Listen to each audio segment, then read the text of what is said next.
Welcome back on my YouTube channel cricket मानिया। कल के मैच के बारे में बात करते हैं। कल दो मैच थे, डबल हेडर था कल। पहला मैच था मुंबई और दिल्ली के बीच में, जिसमें मुंबई पहले बैटिंग करती है और रोहित शर्मा आते हैं ओपनिंग में। रोहित शर्मा अच्छा वेल सेटल हो गए थे, लेकिन वो शायद आईपीएल में चौथी बार आउट हुए हैं अक्षर पटेल के सामने। सेटल हो गए, अच्छा खेल रहे थे। दूसरी तरफ रैन डिकल्टन कल ज़्यादा कुछ नहीं कर पाए, जल्दी ही आउट हो जाते हैं। और मुंबई की शुरुआत जैसे एक्सपेक्टेड थी वैसे नहीं हुई है।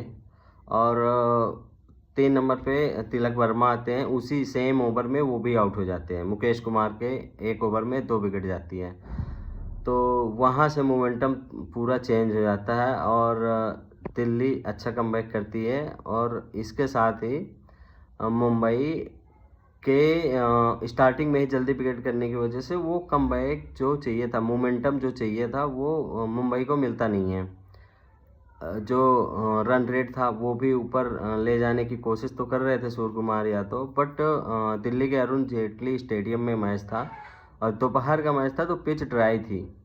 गेंद टप्पा पड़ने के बाद थोड़ा स्लो हो रही थी, उस पेस के साथ बैट पे नहीं आ रही थी, तो रन बनाना इतना आसान नहीं हो रहा था बैट्समैन के लिए। तो सूर्य कुमार यादव ने 50 रन की इनिंग्स खेली, बट वो इतनी इम्पैक्टफुल नहीं थी जिस स्पीड के साथ आने चाहिए। एक रीज़न ये भी था, उनके आसपास विकेट गिरते जा रहे थे कंटिन्यू। दूसरा, पार्टनरशिप अच्छी कोई लग नहीं पाई जिससे वो इनिंग को पेस कर सके। तो गिरते पड़ते लड़ते किसी तरह 162 तक जाती है मुंबई, जो इनफ नहीं थे। बाद में पिच भी थोड़ा अच्छी हुई। स्टार्टिंग में मुंबई के बॉलर्स ने अच्छी बॉलिंग की। शुरू के ओवर में ही 2 ओवर में 2 विकेट हो गए थे। पहले दीपक चहर ने पहले ही ओवर में अपने विकेट दे दिया। फिर बुमराह आते हैं, रन आउट के रूप में उनको 1 विकेट मिल जाता है। तो स्टार्ट अच्छी मुंबई को भी मिल गई थी दिल्ली की तरफ से। केएल राहुल पहले ही ओवर में आउट हो गए थे। और केएल राहुल का रिकॉर्ड्स मुंबई इंडियंस के अगेंस्ट में बहुत अच्छा है, बट कल के मैच में नहीं चले। एनी हाउ वो जल्दी आउट हो जाते हैं। उसके बाद 4 नंबर पे Sameer Rizvi as a impact player खेल रहे हैं। और इम्पैक्ट प्लेयर की एक्चुअल मीनिंग क्या होती है ना, वो लास्ट की 2 इनिंग उठा के आप समीर रजवी की देख लो। पहले मैच में भी दिल्ली का टॉप ऑर्डर जल्दी ध्वस्त हो गया था, वहाँ पर समीर रजवी आते हैं, पूरी इनिंग को बना के चले जाते हैं। उसमें भी 50 रन की इनिंग्स खेली थी। और कल का मैच उठा के देख लो, किस तरह से इनिंग को बनाया है, किस तरह से इनिंग को पेश किया है। समीर रिजवी की इनिंग देखो आप। शुरू की 10 से 12 गेंद में उनके सिंगल डिजिट पे स्कोर थे, 1 से 2 रन थे। रन बॉल भी नहीं खेल पा रहे थे, लेकिन एक बार उसने एक्सेलरेट किया है अपनी इनिंग को जहाँ पर ज़रूरत थी, तो वहाँ से फिर वो नहीं रुके हैं, पीछे मुड़ के नहीं देखा है। उस 30-35 बॉलों पे उनके रन बॉल चल रहे थे, लेकिन जब एक बार फिर वो चाहे स्पिनर हो, पेसर हो, कोई भी आ रहा था, उसे बराबर रिस्पेक्टफुली तरीके से मार रहे थे।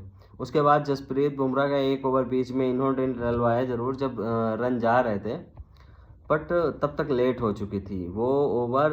जसप्रीत बुमराह का चूँकि इतने अच्छे सेट हो गए थे, समीर रिजवी और डेविड मिलर साथ में खेल रहे थे उनके। डेविड मिलर को ज़्यादा कुछ करने की ज़रूरत ही नहीं पड़ रही थी, क्योंकि अकेले वो काम कर रहे थे समीर रिजवी। ज़रूरत उनको तब पड़ती जब ये स्कोर 190 प्लस होता या 200 प्लस होता, तो फिर उनको भी रिस्क लेना पड़ता, लेकिन उनको ज़रूरत पड़ी ही नहीं।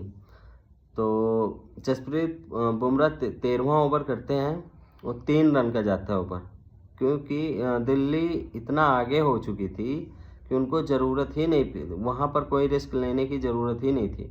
तो बहुत ही आसानी से शुरू के 3-4 विकेट ज़रूर गिरे थे, पर उसके बाद समीर रजू ने जो खेल दिखाया, जो मैच्योरिटी दिखाई, जो होता ना टाइम के साथ आती है, पहले ये मैच्योरिटी नहीं दिखती थी। आपको याद होगा कि समीर रिजवी इससे पहले चेन्नई पे थे, चेन्नई ने 8 करोड़ समथिंग पे ख़रीदा था इनको, बट वहाँ पर इनको ग्रूम नहीं हुए अच्छे से, या ज़्यादा ध्यान नहीं दिया गया, मौके नहीं मिले, या जो भी था, वहाँ से दिल्ली लेके आई है इनको और मैच दोनों अपने दम पे निकाला है। ये पिछले मैच में भी 50+ रन की इनिंग खेली थी और इस मैच में भी 90 रन्स बनाए हैं। अकेले मुंबई इंडियंस को गेम से बाहर किया है समीर रिजवी ने। तो ये तो समीर रिजवी की इनिंग के बारे में थी। इसके अलावा मुंबई इंडियंस की अगर बात करें तो बैटिंग में बात करें, रोहित शर्मा ने 35 रन बनाए। एक ओपनर से आप कितने एक्सपेक्ट करते हो? T20 में आप ओपनर से ये एक्सपेक्ट करते हो कि जो पावर प्ले के 6 ओवर होते हैं उनमें आप 70 से 80 रन बना के दे दो। फिर उसके बाद 3 नंबर या मिडिल ऑर्डर पे बात आ जाती है। फिर वो फिनिशर होते हैं 15 से 20 ओवर में, उनका काम होता है। तो रोहित शर्मा ने अपना काम किया, आप उनके अलावा देखो किसने कितना किया। सूर्य कुमार यादव ने 50 रन बनाए, जो कि स्ट्राइक रेट देख लो आप उनका 140 ऑड रन्स का है। तो वहाँ पर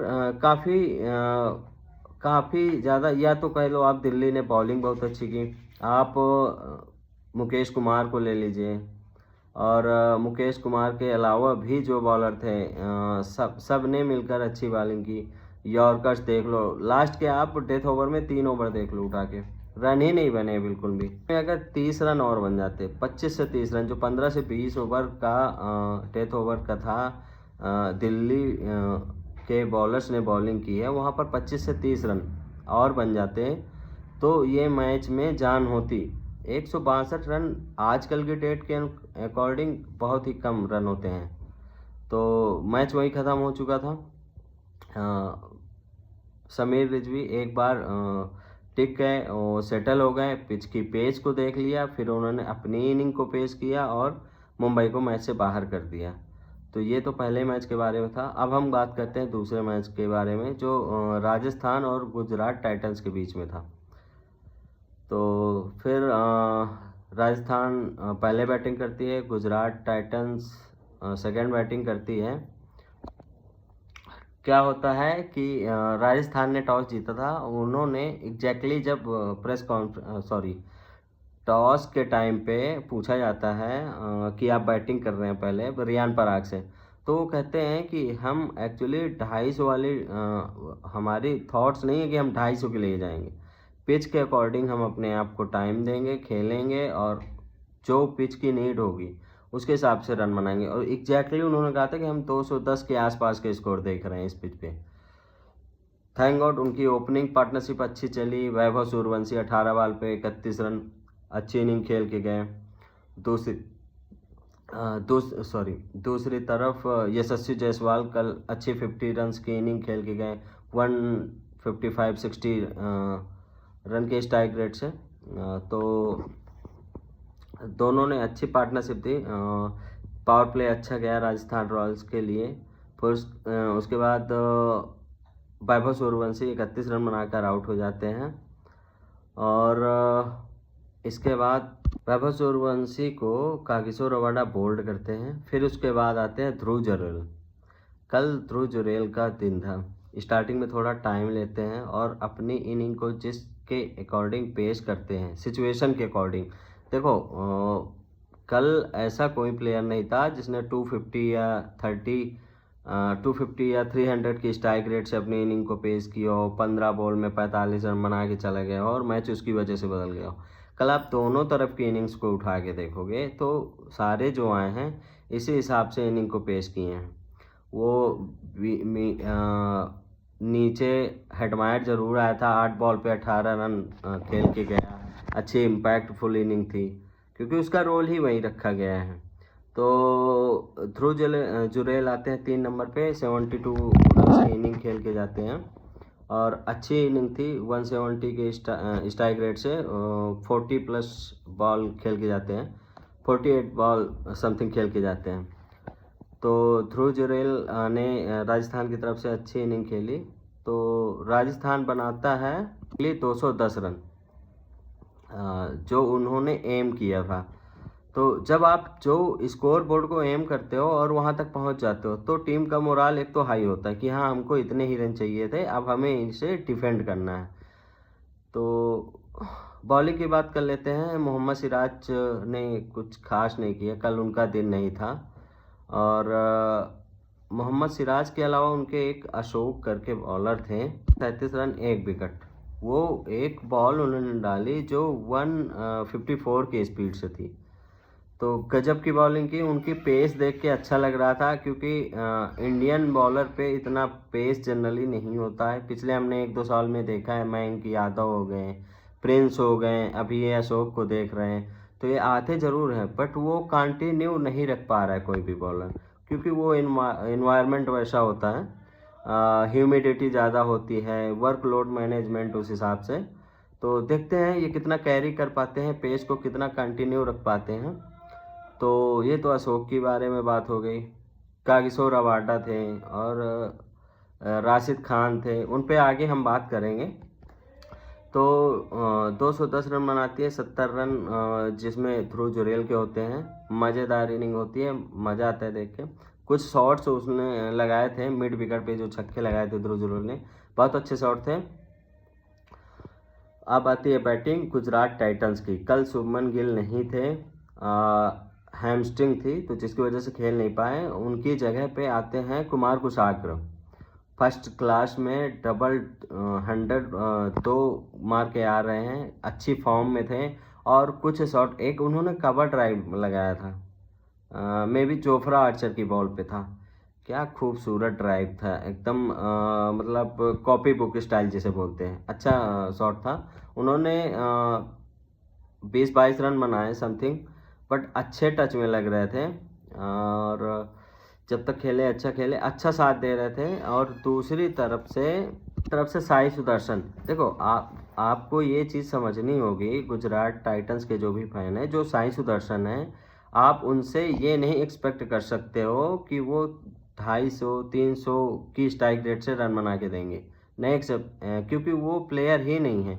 वो पहले अपना टाइम लेते हैं, उसके बाद अपनी इनिंग को पेश करते हैं। और जो कल उन्होंने बैटिंग की, बहुत ही खूबसूरत इनिंग थी, इतने रन बनाए उन्होंने, कहीं पर ऐसा नहीं लगा कि वो रिस्क लेके खेल रहे हैं। तब भी समझो आप 165-70 रन की स्ट्राइक रेट से 70-72 रन बना के जाते हैं।